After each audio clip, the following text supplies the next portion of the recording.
Dan terkhusus kepada pemangku hajat pada malam hari ini, yaitu Profesor Kiai Haji Subandi. Mari kita doakan beliau beserta keluarga besarnya agar senantiasa dilimpah ruahkan harta yang melimpah ruah yang halal. Dan juga kepada para panitia, kepada para petugas yang telah melaksanakan tugasnya dengan sangat baik pada malam hari ini. Mari kita doakan agar senantiasa diistiqomahkan. Baik Bapak dan Ibu sekalian, Alhamdulillah pada malam hari ini kita semua telah menginjak puasa hari kedua ya. Alhamdulillah eh, pada malam hari ini saya sedikit menukil ya, ya sedikit refleksi lah. Bagaimana kita selama ini berpuasa. Jadi Bapak dan Ibu sekalian, jika kita eh, merenungkan bagaimana puasa kita selama ini, dari mulai kita akil balik sampai detik ini, mungkin ada yang umur 30, 40 tahun, 50, bahkan usia senja, sekian puluh tahun, sekian dekade itu, apakah kita sudah berpuasa dengan benar?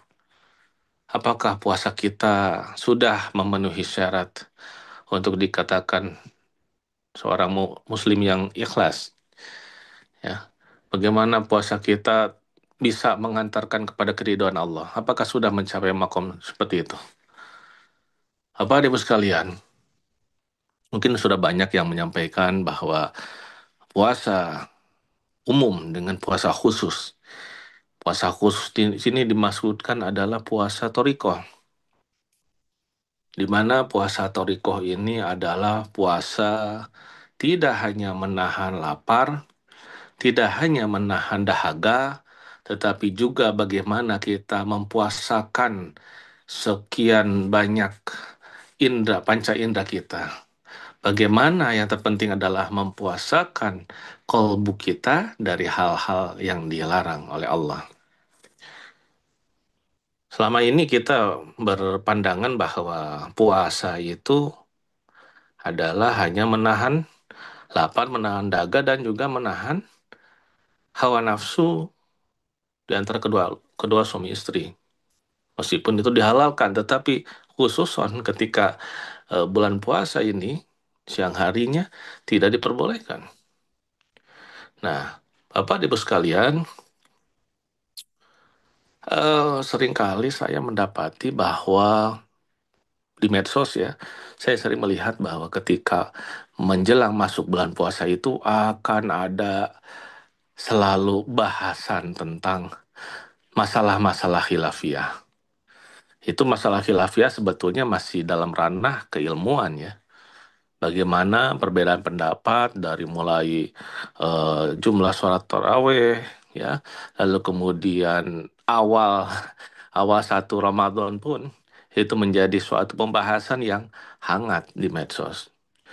Lalu kemudian ada sebagian orang yang mengatakan bahwa apa masjid hari pertama penuh. Wah, bagaimana dengan hari ke-29? Bagaimana hari ke-28? Gitu. Banyak yang seperti itu kita dapati.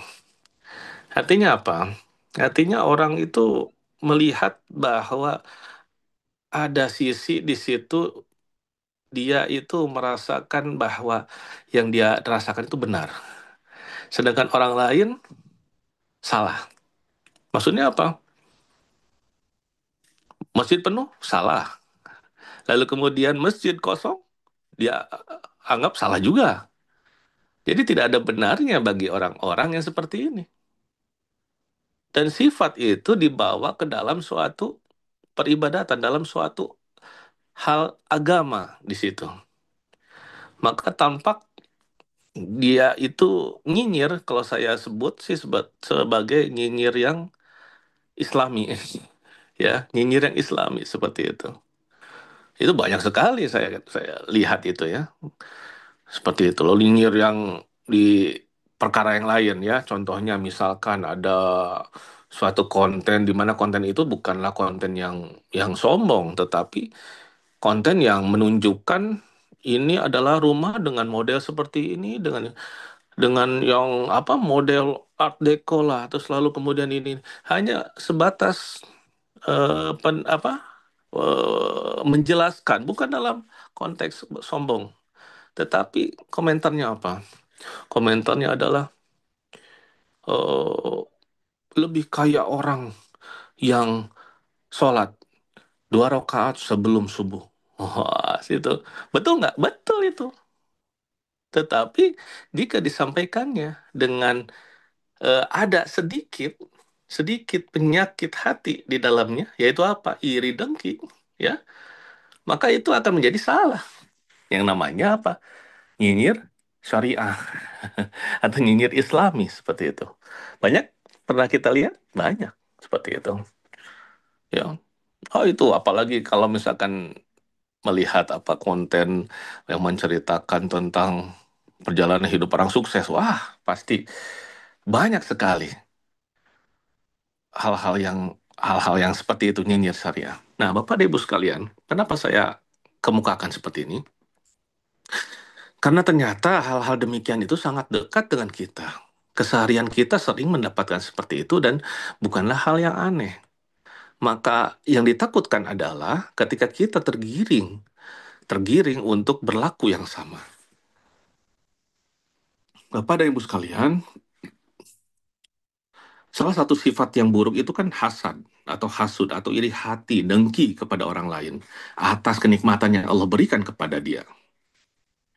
Apa yang baginda Rasulullah SAW pernah mengatakan bahwa sifat hasud itu memakan pahala amal baik seperti halnya bara api pada kayu bakar yang kering. Jadi bara api tersebut kalau ketemu kayu yang kering, bagaimana? Habis. Api yang membara, lalu kemudian melumat habis si kayu tersebut. Ya demikian juga dengan amal pahala kita ketika puasa ini. Disangkanya kita puasa menahan apa lapar dan dahaga, lalu sampai ke azan maghrib itu lulus dengan mulus rahayu. Belum tentu Bapak Ibu. Ketika kita sudah ada terbetik dalam hati seperti itu, maka apakah hal itu akan membakar semua pahala-pahala kita selama siang hari itu? Ya tentu saja, hangus. Kalau kata pengesahabah itu adalah ini adalah orang yang bangkrut seperti ini. Jadi pahala amal puasa kita, sholat kita, ya zakat kita, amal-amal soleh yang lain yang dilakukan pada hari itu hangus, dirusak yang namanya sifat hasud dan sifat buruk lainnya. Apalagi kita orangnya yang zikir cuma 3 kali, lalu kemudian ditutup Sayyiduna Muhammad Rasulullah.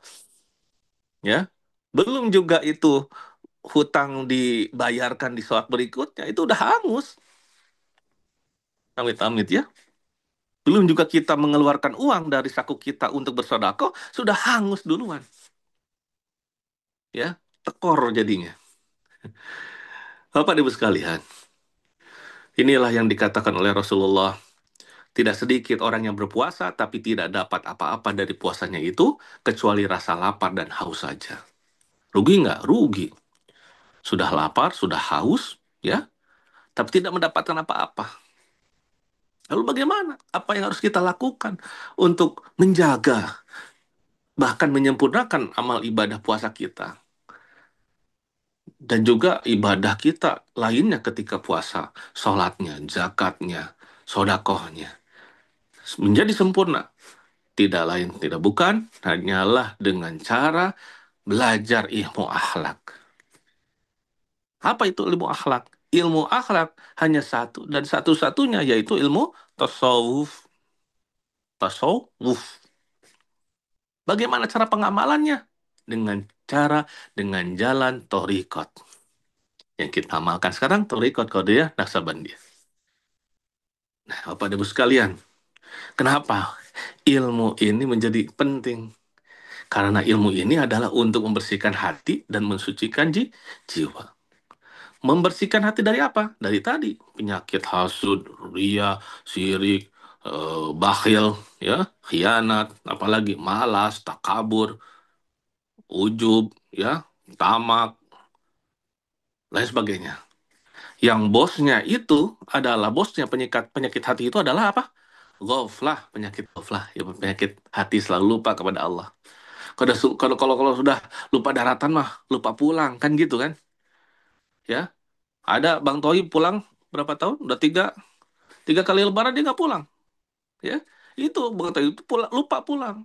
Ya itu orang ghaflah itu seperti itu. Orang ghaflah itu selalu lupa untuk pulang.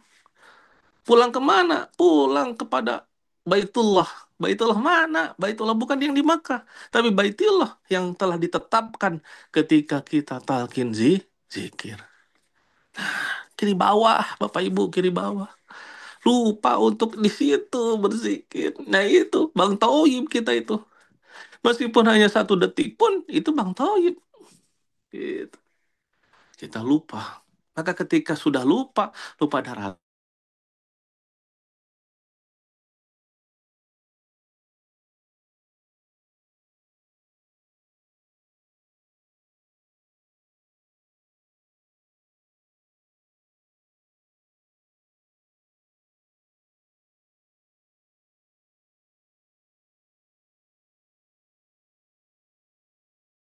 Pikir puasa. Ya, orang yang berzikir, seorang muzakir berpuasa dibandingkan orang yang belum mendapatkan talqin yang puasa. Ketika orang yang sudah ditalkin itu puasa, dia sudah ditetapkan oleh Syekh Mursyid Baitullahnya. Maka dia sejauh-jauhnya dia lupa, pasti akan ingat dia tempat kembalinya. Kenapa? Karena ada tali merah yang menjangkau, yang mengikat dia. Yang diikat, yang ditarik oleh apa? Oleh Syekh Mursyid. Agar pergi tidak terlalu jauh. Melayang boleh melayang, pergi boleh pergi, tapi dia ingat tempat kembali, ditarik oleh Syekh Mursyid sehingga kembali ke tempatnya asalnya. Nah, maka jangan heran, ada orang yang puasa, ada orang yang sholatnya rajin, tetapi apa? Rajin juga ternyata gibahnya, rajin juga ternyata hasudnya. Seperti tadi yang saya ceritakan di awal itu.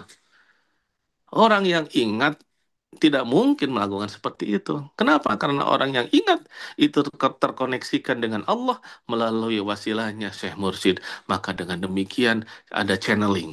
Ada channeling dari Allah melalui wasilahnya Syekh Mursyid kepada kolbu kita. Berupa nilai-nilai kebaikan. Tidak akan bisa untuk hasud. Jangankan hasud, berpikir pun tidak. Jangankan berpikir, berniat pun tidak bisa karena adanya suatu apa bimbingan dari Syekh Mursyid. Nah, Bapak Ibu sekalian, bayangkan ya, bayangkan kita memiliki hati yang kotor tadi, hasud, ria, syirik, khianat, lain sebagainya, ya. Lalu kemudian dalam 1 kali zikir khafi hancur semua, hilang semua. Kalau yang tidak punya zikir khafi, bagaimana cara membersihkannya?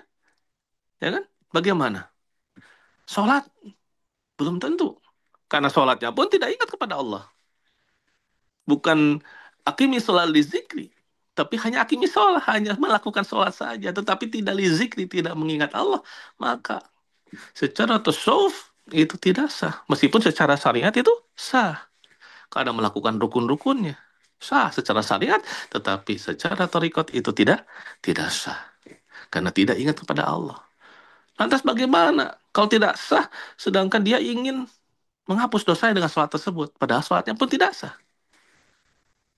Nah, ini menjadi PR lagi nih. Maka orang yang belum mendapatkan talqin terus mencari bagaimana caranya untuk kita bisa membersihkan kolbu ini. Agar apa? Agar bisa menyempurnakan sholatku. Agar bisa menyempurnakan puasaku. Agar bisa menyempurnakan ngajiku. Ngaji Al-Quran. Seperti itu. Menjadi sempurna. Dengan cara apa? Dengan cara menghadirkan Allah dalam kolbu kita ketika melakukan tadarusan. Sebagaimana sholat. Sholat menjadi sempurna dengan menghadirkan kolbunya, menghadirkan Allah dalam kolbunya, yaitu lizikrinya. Maka sholatnya itu menjadi penegak sholat, bukan melakukan sholat. Melakukan sholat anak SD, anak TK pun melakukan sholat, gerakan sholat bisa. Tetapi bagaimana mendirikan sholat itu menjadi hal yang berbeda. Mendirikan sholat adalah ketika menghadirkan Allah dalam kalbu kita. Melalui apa? Zikir hafi. Nah, jadi Bapak Ibu sekalian, ya, kita adalah makhluk yang sering salah, sering lupa. Itu wajar, itu adalah fitrah. Tetapi fitrah pun itu pun harus ada obatnya untuk membersihkannya karena kita sering melakukan kesalahan, sering melakukan lupa, maka apa? Harus ada obatnya. Nah, beruntunglah orang yang sudah ditalkin ketika itu maka dia sudah punya pembersihnya, sudah punya penghapusnya.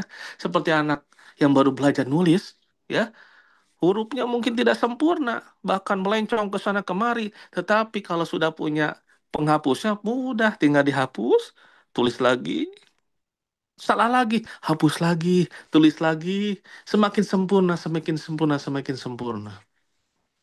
Bayangkan kalau tidak punya penghapusnya, tulis, melenceng, ya udah di sebelahnya, melenceng lagi, belajar lagi sebelahnya lagi, melenceng lagi. Hasilnya apa? Sekian banyak yang melenceng, jadi satu buku itu orat-aret semua. Nah, gitu. Jadi Bapak dan Ibu sekalian, jadi pada malam hari ini adalah sedikit reminding buat kita, reminder buat kita, bagaimana ternyata kita itu menyempurnakan puasa kita dengan cara apa? Dari sekian banyak godaan, dari sekian banyak cobaan di luar sana. Bagaimana lidah ini tergoda untuk mengucapkan sesuatu yang tidak pantas. Bagaimana hati ini untuk berbicara yang tidak pantas. Bagaimana pikiran ini tergoda untuk mengomentari sesuatu hal yang tidak pantas. Apa itu remnya? Zikir hofi.